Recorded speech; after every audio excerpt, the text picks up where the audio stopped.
finding different passageways through your internal world and allowing yourself to go there. How does the savage shaman stop simping? There's this mentality that's been running amok in culture, okay? And it's this mentality of the fixer. I gave her everything, did everything for her. I can't believe she treated me like that. Baby, please, take me back.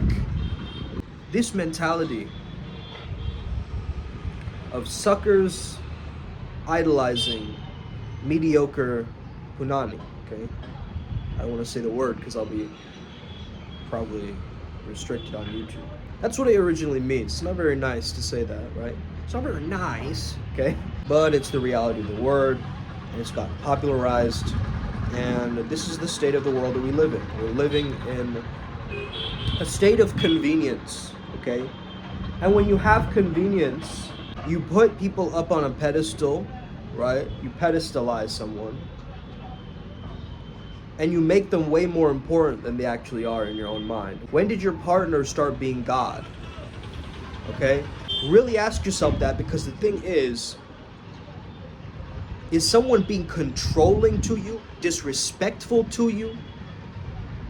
Okay, you need to call that out, because that isn't gonna make you express yourself anymore, you see? It's a strategy of suffocation for the other person if you're controlling someone all the time. Because to control means to constrict. Okay, you're becoming smaller. To disrespect someone is to make them smaller. Okay, in their expression. That's the whole point of disrespect. I disrespect someone that I want to make smaller because they're being impactful right now. So it's not easy to tell the truth, but understand something, okay? You making a decision to end that cycle of whatever it is, right? Trauma, abuse, conditioning, okay? A pattern that you don't like, you don't want to see within yourself. Like whatever that thing is, right? You gotta have the courage to step up for yourself and stand up for yourself in situations. Okay? Now, sometimes we take rash decisions and, we'll get angry at certain things, but, anger is just one emotion. Most of the time, if you look underneath the anger, there's fear. There's fear of the unknown. There's a fear that something is going to happen, right?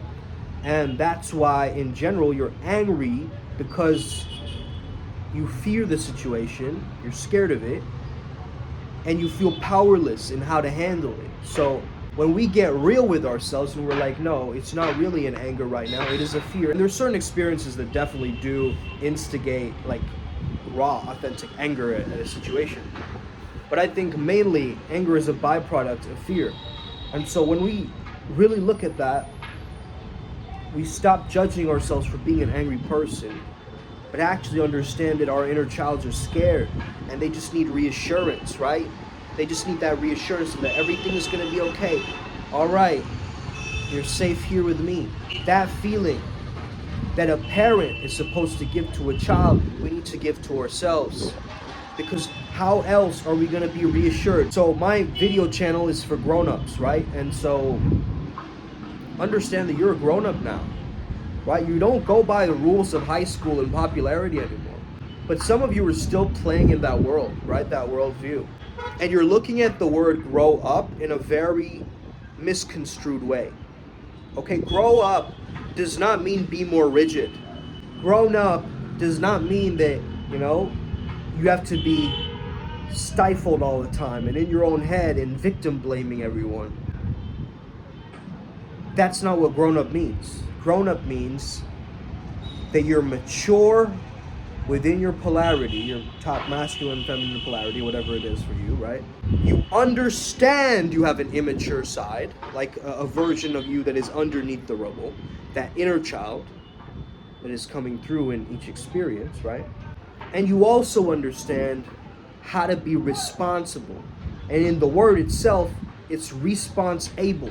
The ability to respond to things, not react. You could be saying that that's just my personality. I'm like an open book. I can't help myself. I just react in the moment. But really think about it and start to understand, are your reactions justified? are your thoughts being effective in that time to actually help you solve that problem? Or is it giving you way more problems for you to solve, which leaves your brain feeling scrambled? Once you can get real with yourself and you're like, yo, I'm not gonna simp because I'm not a simpleton, right? I'm an intellectual. I'm intelligent. I'm sharp. I know what I'm doing. Okay, I'm justified in my behavior right now because I know what I'm doing, right?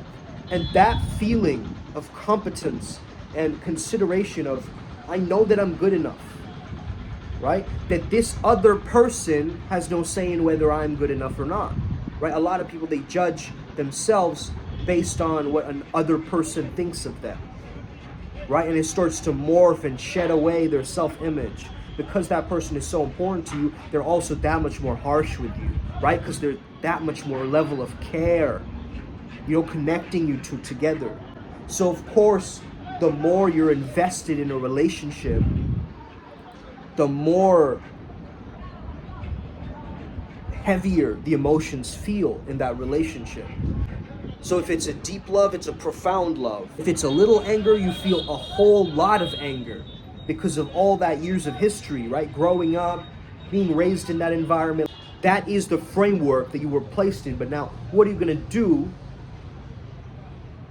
to create new doorways or pathways or stargates for yourself, to create opportunity, to create resourcefulness? You see, one of the things that you could do if you find yourself being so nitpicky about everything is you can just try and focus on what are the essentials, the keys that will unlock the main doors, right?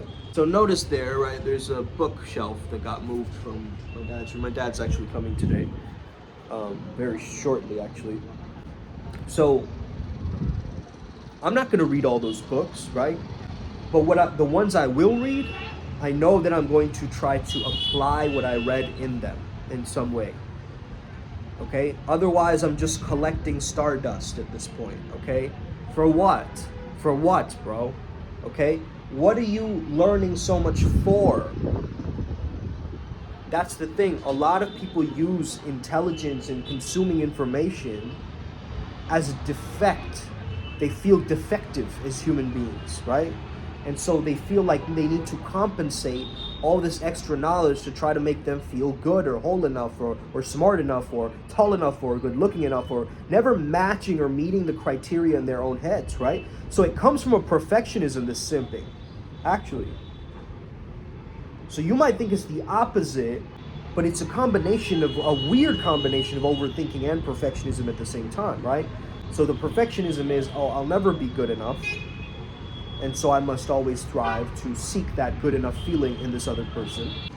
And overthinking to the level of a halo effect where you're kind of projecting your insecurities onto this other person.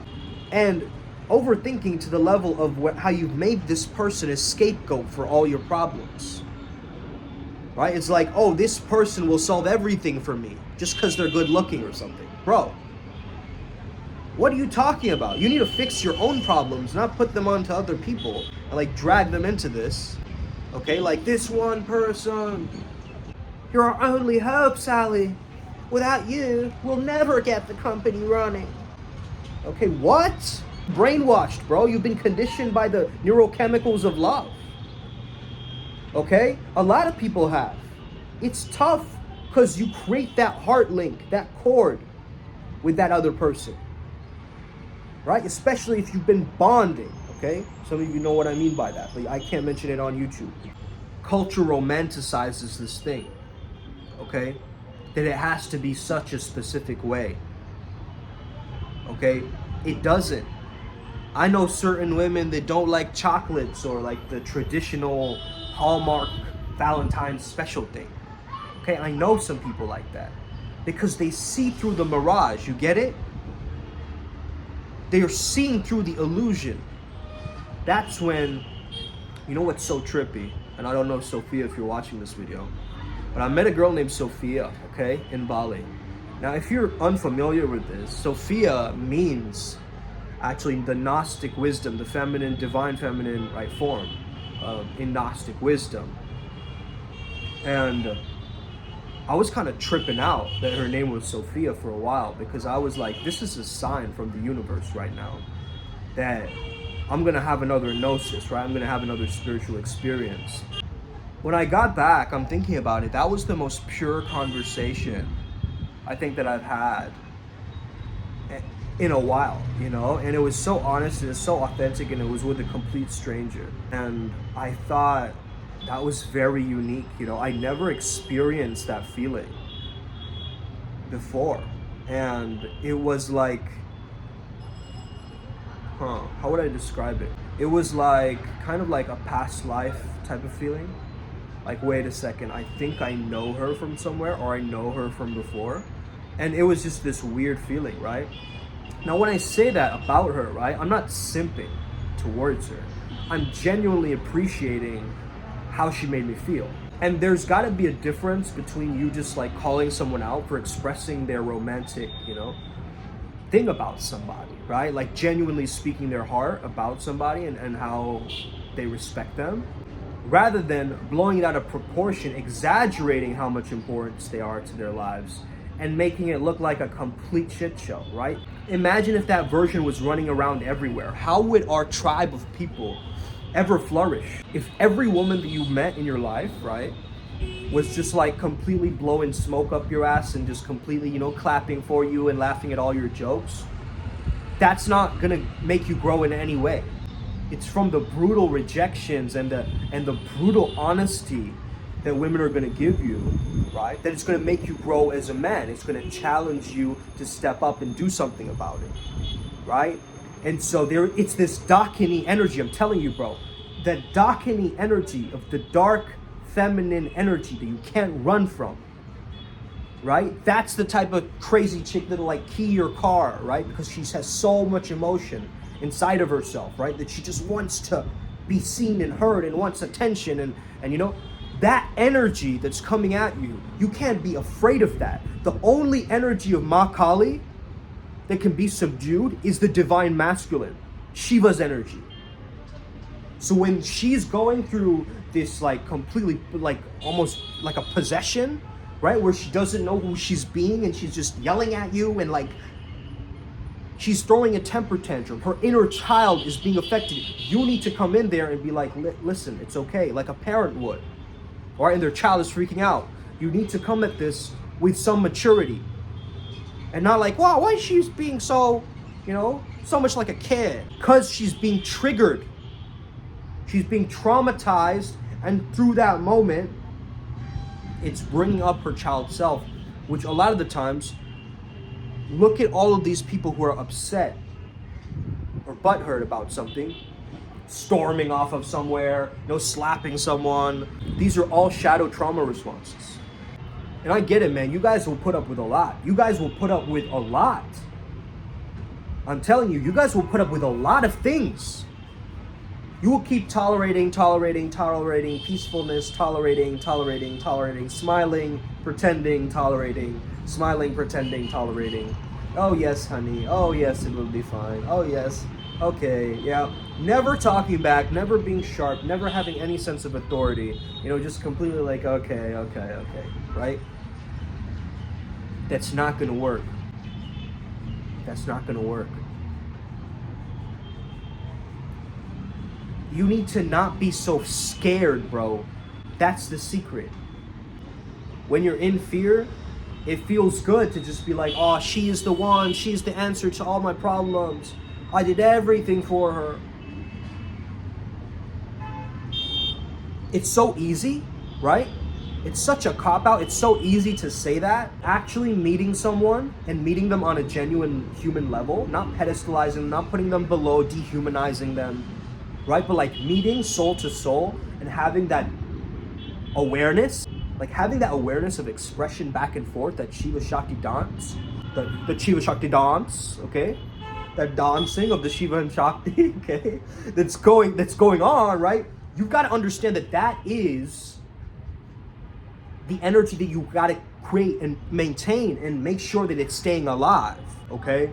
Like, for instance, you don't need to be constantly young 24/7, bro.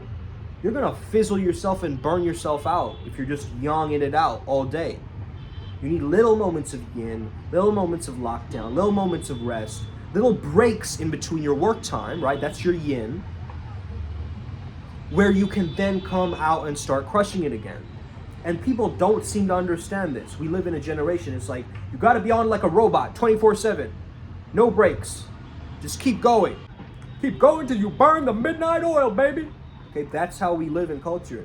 But listen, that's not the most supportive framework or mindset for you. Absolutely not. You know what the baseline great mindset is? I love talking to people, man. It's fun. I just genuinely love talking and connecting with people and getting to know them. When you can get to that, you're not going to be a simp all of a sudden. Simping is a trauma response too, I feel like, you know? It's like if you're constantly like, you know, over propelling someone with gifts, trying to make sure that everything is okay 24/7, like walking around on eggshells, like trying to make sure that she doesn't say anything negative ever. Bro, what are you talking about? Okay, she's an emotional being. You gotta let her be just emotional for a bit. You can't change her mind, you've gotta change her mood. Why are you trying to change her mind using logic? Okay, that's not gonna hit her on that depth level, right? Stay with me, what's wrong? Talk to me.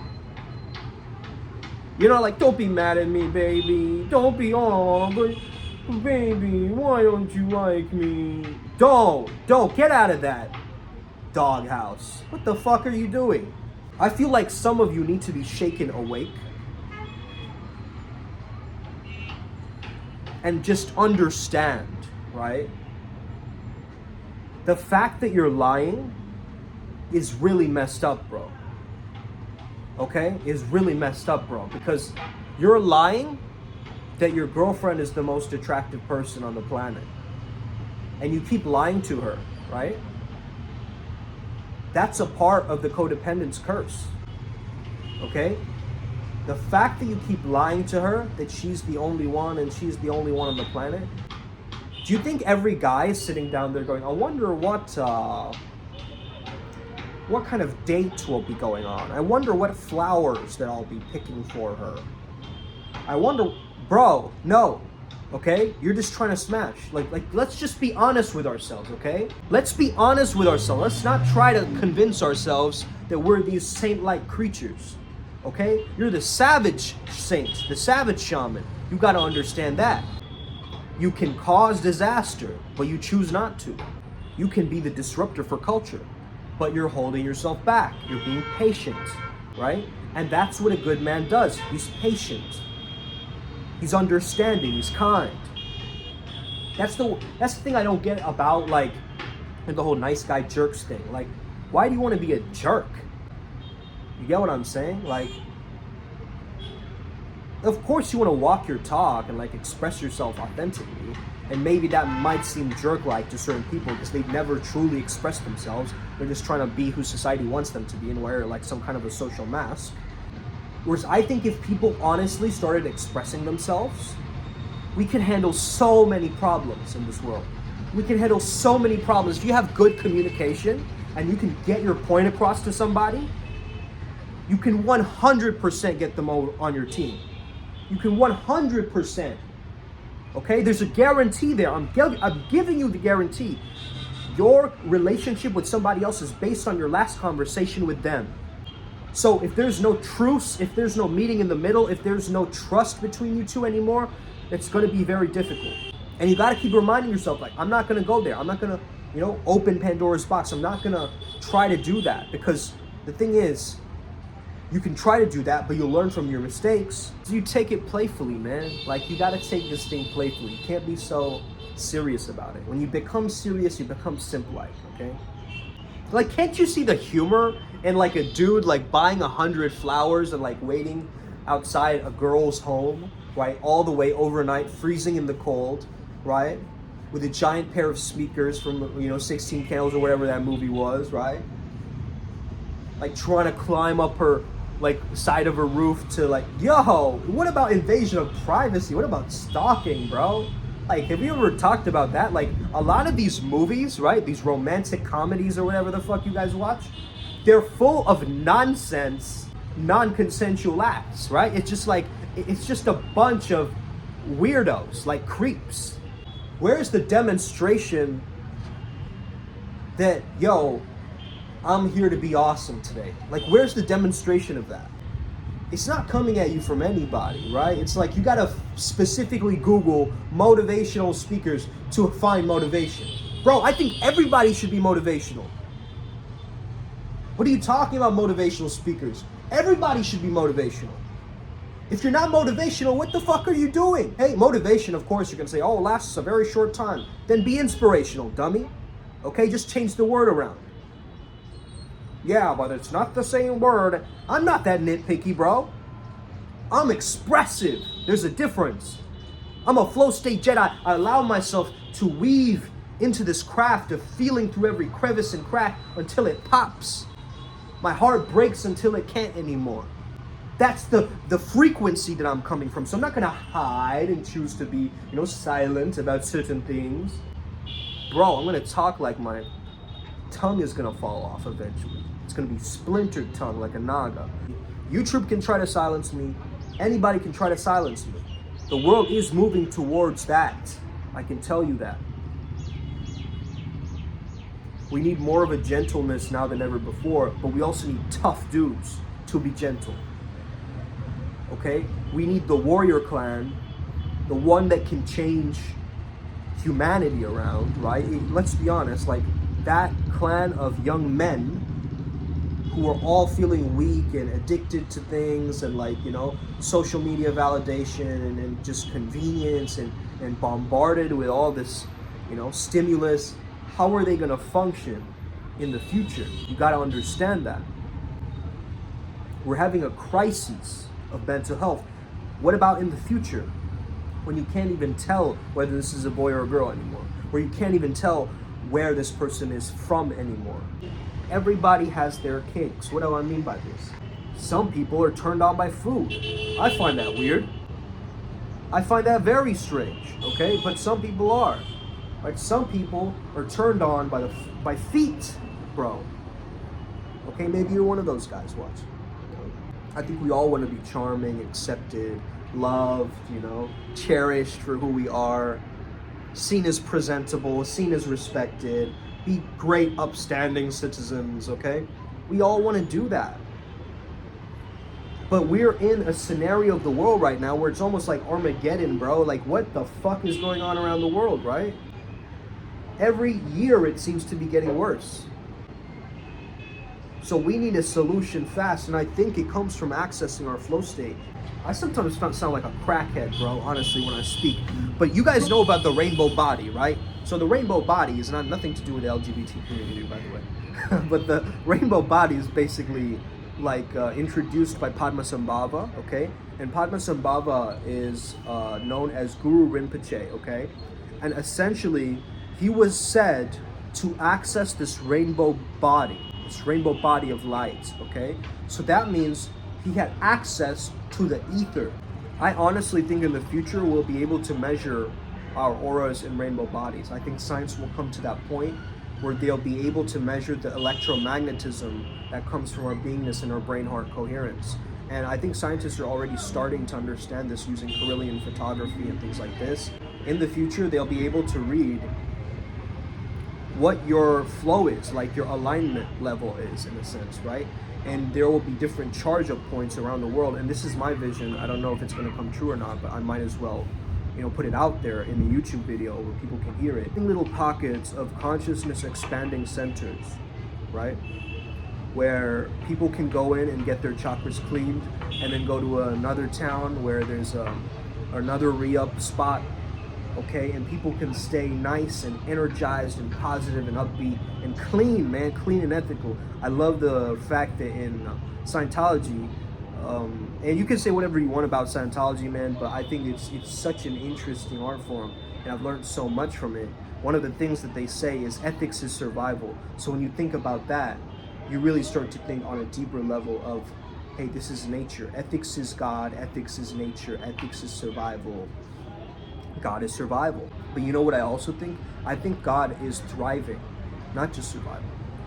My perspective is God is thriving all the time. He's in that abundance. He's in that mentality of everywhere and still nowhere, right? I think, I mean, of course, this is coming from my 3D goggles, right, of how I'm seeing the world, and my human, minuscule human perspective. I'm coming at this like from all angles, man, and that's what I do. That's kind of how I became a flow state catalyst, is seeing things from all these different points of view, and then finally choosing the way that I most found it to be true and optimal through that particular time.